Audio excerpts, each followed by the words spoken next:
इस वक्त की सबसे बड़ी न्यूज पाकिस्तान ऑक्युपाइड कश्मीर यानी कि पीओके पाकिस्तान और भारत को लेकर आ रही है। और इस वीडियो में हम डिस्कस करेंगे कि G20 समिट के ठीक खत्म होने के बाद मोदी सरकार ने पाकिस्तान ऑक्युपाइड कश्मीर के ऊपर अब तक भारत के इतिहास का सबसे बड़ा क्रैकडाउन करने का जो फैसला किया है वो क्या फैसला है, क्योंकि भारत की आजादी के बाद इस तरह का फैसला भारत की किसी भी सरकार ने अभी तक नहीं लिया था और भारत के पिछले किसी भी प्राइम मिनिस्टर यानी किसी भी प्रधानमंत्री ने इस तरह का कदम उठाने की हिम्मत कभी दिखाई नहीं। अब इसके ऊपर कश्मीर की कुछ पॉलिटिकल पार्टीज भी सवाल उठा रही हैं और मोदी सरकार को टारगेट कर रही हैं और जो ये कदम उठाया गया है इसकी टाइमिंग के ऊपर सवाल उठाए जा रहे हैं और ये क्लेम किया जा रहा है कि मोदी सरकार ने ये सब कुछ पहले से प्लान किया था और सरकार भारत में G20 समिट के खत्म होने का वेट कर रही थी। अब कश्मीर में क्या होता है कि कई सारे नौजवान भारत के खिलाफ हथियार उठाने के बाद कश्मीर के अंदर वहां पर एक दो हमले करके सीमा पार पाकिस्तान ऑक्युपाइड कश्मीर चले जाते हैं। इनमें से कुछ वहां पर ट्रेनिंग लेने के बाद भारत वापस आ जाते हैं और कश्मीर में एक बार फिर से एक्टिव हो जाते हैं और फिर कश्मीर में रहकर सिक्योरिटी फोर्सेस CRPF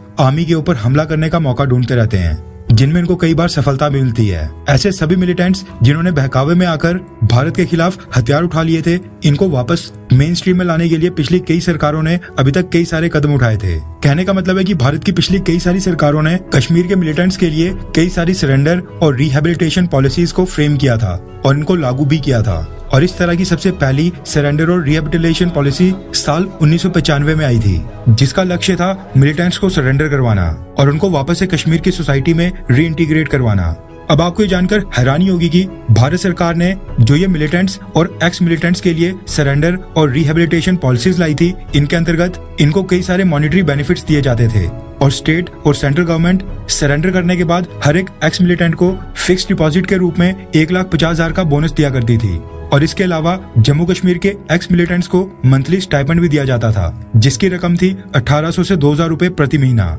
आप सोचिए कि ये सब कुछ 1995 में दिया जाता था। इसके साथ ही जो भी मिलिटेंट सरेंडर करता था उसको वोकेशनल ट्रेनिंग दी जाती थी ताकि सरेंडर के बाद वो कश्मीर की सोसाइटी में अच्छे से इंटीग्रेट हो पाए और उसको जॉब ढूंढने में कोई परेशानी ना हो। कहने का मतलब है कि भारत की पिछली कई सारी सरकारों ने कई सारे ऐसे कदम उठाए, कई सारी सरेंडर और रिहेबिलिटेशन पॉलिसीज लाई ताकि जिन भी मिलिटेंट्स ने भारत सरकार के खिलाफ हथियार उठाए हों वो सरेंडर करें और कश्मीर की सोसाइटी यानी कि मेन स्ट्रीम में दोबारा से वापस आ जाएं। और जो पाकिस्तान आर्मी, पाकिस्तान की इंटेलिजेंस एजेंसी ISI प्रोपेगेंडा फैला रही है उसके बहकावे में ना आए। लेकिन अगर हम पिछले 25 से 30 सालों को देखें तो भारत सरकार ने जो भी इस तरह की सरेंडर और रिहेबिलिटेशन पॉलिसीज लाई थी ये पूरी तरह से फेल साबित हो रही थी, जिसके बाद अब मोदी सरकार ने ये डिसाइड किया है कि मिलिटेंट्स को लेकर अभी तक जो भारत सरकार की अप्रोच थी उसको और भी ज्यादा सख्त बनाया जाएगा। अभी तक मिलिटेंट्स के साथ बेहद नरमी से बढ़ता जा रहा था, लेकिन जिस सफलता की उम्मीद भारत सरकार जता रही थी वो मिल नहीं पा रही थी, जिसके चलते 1995 में जब पहली सरेंडर और रिहेबिलिटेशन पॉलिसी आई थी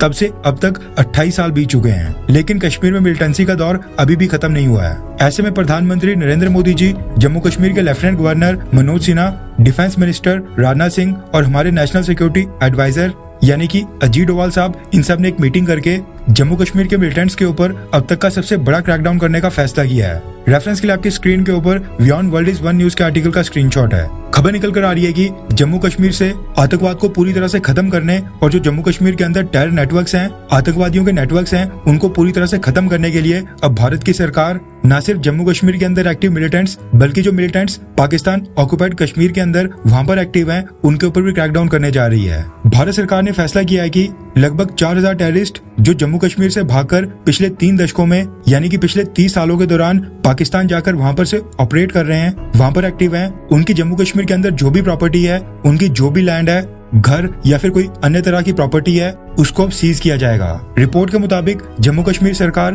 और मोदी सरकार ने फैसला किया है कि आज की डेट में 4,200 टेररिस्ट जो पाकिस्तान ऑक्युपाइड कश्मीर यानी कि POK और पाकिस्तान के अंदर वहां पर एक्टिव हैं, जिनको भारत की सरकार ने आतंकवादी घोषित कर दिया है, उनकी जम्मू कश्मीर के अंदर जो भी प्रॉपर्टी होगी उनको अटैच किया जाएगा और भारत सरकार ने ये ड्राइव ऑलरेडी स्टार्ट कर दी है। रिपोर्ट्स निकल कर आ रही हैं कि भारत की एजेंसीज नेशनल इन्वेस्टिगेटिव एजेंसी यानी कि NIA और जम्मू कश्मीर की स्टेट इन्वेस्टिगेटिव एजेंसी यानी कि SIA, इन्होंने जम्मू कश्मीर के अंदर पाकिस्तान ऑक्युपाइड कश्मीर में एक्टिव टेररिस्ट की प्रॉपर्टीज को सीज करना स्टार्ट कर दिया है और इसी के अंतर्गत जम्मू कश्मीर की डोडा डिस्ट्रिक्ट में अब तक 16 प्रॉपर्टीज को पिछले कुछ ही हफ्तों के अंदर सीज कर दिया गया है। खबर निकल कर आ रही है कि जम्मू कश्मीर के inspector general of registration and revenue department ने कुल 4200 टेररिस्ट को आइडेंटिफाई किया है जो आज की डेट में पाकिस्तान ऑक्युपाइड कश्मीर में एक्टिव हैं। और ये सारे आतंकी पिछले 3 दशकों यानी पिछले 30 सालों में जम्मू कश्मीर से भागकर यानी बॉर्डर क्रॉस करके पाकिस्तान में जाकर वहां पर एक्टिव हैं। और अब इन सबकी प्रॉपर्टी जो भी जम्मू कश्मीर के अंदर है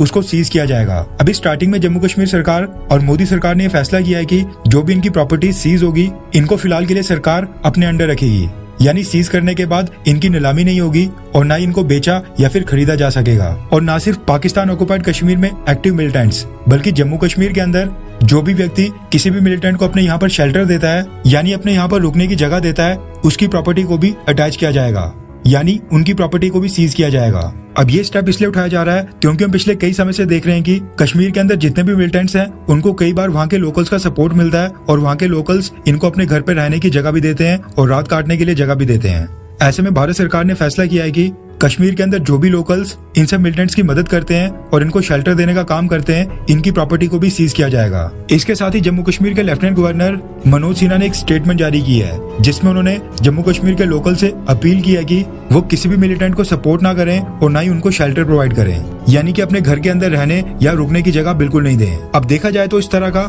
4200 मिलिटेंट्स के घरों और प्रॉपर्टीज को सीज करना, उनको अटैच करना, ये वाकई में बहुत ही बड़ा कदम है जो कि अभी तक भारत की किसी भी सरकार ने कश्मीर के अंदर नहीं उठाया था। और आने वाले समय में हम देख सकते हैं कि पाकिस्तान की सरकार इस चीज को लेकर यूनाइटेड नेशंस में जाकर भी रोना धोना स्टार्ट कर सकती है। अभी जो कदम मोदी सरकार ने उठाया है इसकी टाइमिंग को लेकर कश्मीर की पॉलिटिकल पार्टीज भारत सरकार के ऊपर सवाल उठा रही हैं और कह रही हैं कि मोदी सरकार ने इस तरह का स्टेप G20 समिट के खत्म होने के बाद जानबूझकर उठाया है। और मोदी सरकार ये वेट कर रही थी कि कब G20 समिट खत्म होगा और उसके बाद कश्मीर के लोगों के ऊपर इस तरह की कार्रवाई होगी। वैसे इस तरह का स्टेप उठाने के बाद ये भी आशंका जताई जा रही है कि पाकिस्तान ऑक्युपाइड कश्मीर में जो एक्टिव मिलिटेंट्स हैं वो कश्मीर के अंदर और भी हमले कर सकते हैं और CRPF और आर्मी के ऊपर और भी अटैक हो सकते हैं, क्योंकि वो बिल्कुल भी खुश नहीं होंगे कि जम्मू कश्मीर के अंदर जो उनकी प्रॉपर्टी है उसको भारत सरकार और जम्मू कश्मीर की सरकार सीज करे। वैसे आपको क्या लगता है कि क्या ये मोदी सरकार ने बिल्कुल सही स्टेप उठाया है, हाँ या फिर ना? नीचे कमेंट करके अपनी राय जरूर बताएं।